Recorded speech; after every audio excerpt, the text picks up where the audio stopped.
Шәхес үсешенең этапларын без өскә таба баручы спираль рәвешендә күзаллыйбыз. Спиральнең түгәрәк юллары бер төсле булса да, аның һәр кайсы алдагысыннан бер кадәр югарырак бара.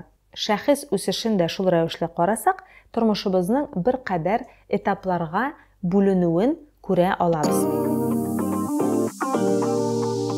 Билгеле бер этап тәмамланганнан соң, иң мөһиме аның белән саубуллаша белергә кирәк. Мәсәлән, сез югары уку йортын тәмамладыгыз ди. Әлбәттә, сезнең элек булган дусларыгыз, даирәгез, элек булган тормыш көнкүрешегез хәзер үзгәрәчәк, ул бөтенләй икенче төрле булачак. Һәм безнең баш мие үзгәрешләргә бик саклык белән карый. Гомумән, баш мие өчен үзгәрешләр кирәк түгел, ул аларны куркыныч итеп саный. Биредә без аңлы рәвештә үзебезне әлеге үзгәрешләргә алдан ук әзерлибез. Һәм иң мөһиме, инде моңа кадәр булган яшәү рәвешен тулысынча ябып каплап куябыз. Кайбер кешеләр бер этаптан икенче этапка күчкән вакытта ишек бусагасына эләгеп калалар. Алар элекеге тормыш белән дә саубуллаша алмыйлар. Яңа тормышка да булды, әйдә, сәлам, бергә булыйк әле дип әйтә алмыйлар. Менә бу моментны күздән ычкындырмаска кирәк. Әгәр дә сез үзегезне аралыкта калган кебек хис итәсез икән, үзегезгә ихластан әйтегез әле.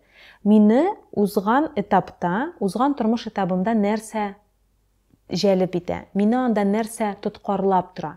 Ни өчен мин һаман анда борылып карыйм? Билгеле бер анализ ясаганнан соң, сез инде ул этапны тулысынча ябып, яңа этапка атлый аласыз. Бу шәхес үсеше өчен бик мөһим әйбер. Андый этаплар тормышта берничә булырга мөмкин. Зур этаплар, кичкенә этаплар. Иң зур этапларга килсәк, ул кеше тормышында була торган экзистенциаль кризислар. Экзистенциаль кризислар берничә була. Нигездә психологлар 4 кризисны аерып күрсәтә. Алар якынча 15, 30, 45 һәм 60 яшьтә була.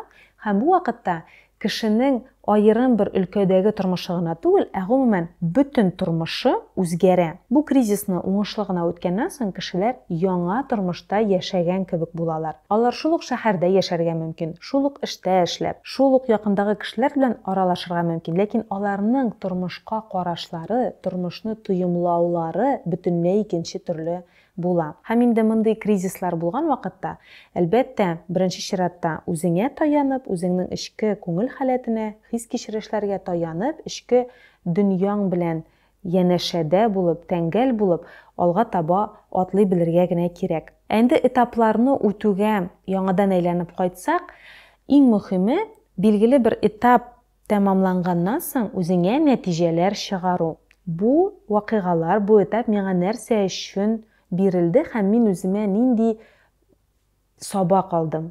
Мин үземә нинди нәтиҗәләр чыгара алам бүген. Шуларның барысын да үзегезгә язып чыксагыз, алдагы этапка сез курыкмыйча атларсыз. Баш миенең шундый кызыклы гына үзенчәлеге бар. Кешенең баш мие яңалыклардан курка. Чөнки яңалык һәр вакытта да нинди дә булса куркыныч белән тәңгәлләштерелә. Элек-электән үк яңа җиргә бару, яңа территорияларны аулау, яңа ырулар белән аралашу кешеләрдә курку хисе уяткан. Чөнки яңалык аларның гадәтләнгән тормышын җимерергә мөмкин. Инде гадәтләнгән тормыш җимерелә икән, нинди дә булса ыру яисә кабилә юкка чыга, үлә дигән сүз. Шуңа күрә әлеге табигать белән салынган шушы баш миенең үзенчәлеге хәзерге көндә дә бездә бар. Аны бер кадәр алдалау өчен, аны бер кадәр әйләнеп, читләтеп үтү өчен безгә бераз гына тырышырга кирәк. Яңа тормышның, яңа этапның безгә нәрсә алып киләчәген, яңа этапта без тормышыбызны ни рәвешле төзербез, анда нинди этаплар булыр. Шуларның барысында өйрәнгәннән соң, үзебезгә аңлатканнан соң, яңалыкка атлап керү авыр булмас, җиңелрәк булыр. Шәхес үсеше шушы спиральнең яңа үрләренә менү белән тәңгәлләштерелә. Һәм бары тик яңа этапларга керү генә безгә үсәргә ярдәм итә.